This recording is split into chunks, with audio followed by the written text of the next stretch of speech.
Hey Forest Brook family! Well, in case you haven't heard, Fall Fest was amazing.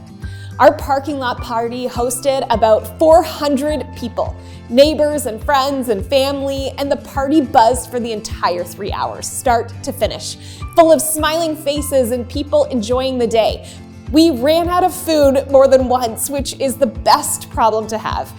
We took photos of 90 families or groups and gave away 200 pumpkins and 1,000 smiles. Everywhere you looked, there were introductions and have you met yet, and kids whipping around with brightly painted faces, people who were out for their Sunday walks, and local business leaders, friends, and groups that we've met through our facility rentals. We absolutely relished in the magic of community, of hosting our neighbors, and again, using that word as loosely as possible to mean just all of the above, and continuing to plant ourselves right here in this place as a light. We saw in many ways the weaving threads of the fabric of community. Our spiritual family connected with the people who live down the street from us, layering our connectedness. We saw families making their own memories within the Forest Brook space, and even a team bonding through their shared experience. And the diversity of the crowd, from age to race to ability to language to style to story, it gave us a truly beautiful taste of God's kingdom. So here is a great big thank you for all of the ways that you shared your gifts at Fall Fest. We are so grateful for every one of you who took on the role of host of this house, sharing kindness and generosity and joy. Thank you.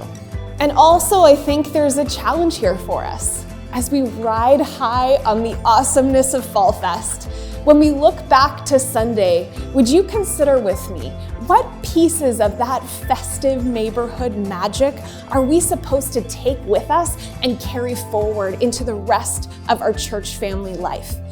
What stuff did we experience at Fall Fest that we should find present at Forest Brook in every capacity and circumstance?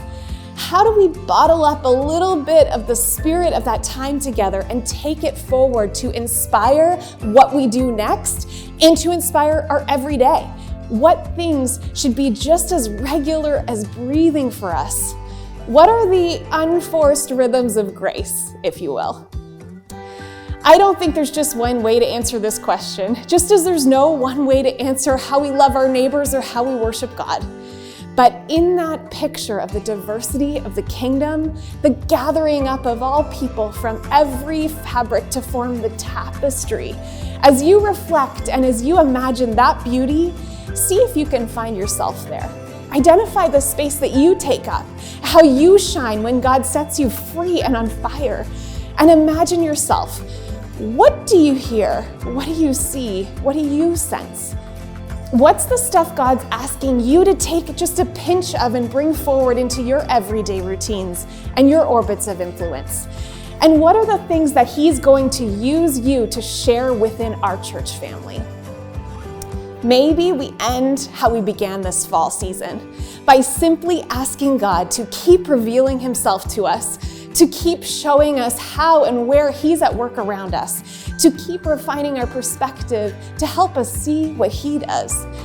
As we weave our own threads of community and as we tell the collective story of Forest Brook, together as one voice, as this spiritual family, as His church at Forest Brook, can we all say, God, make me a better neighbor.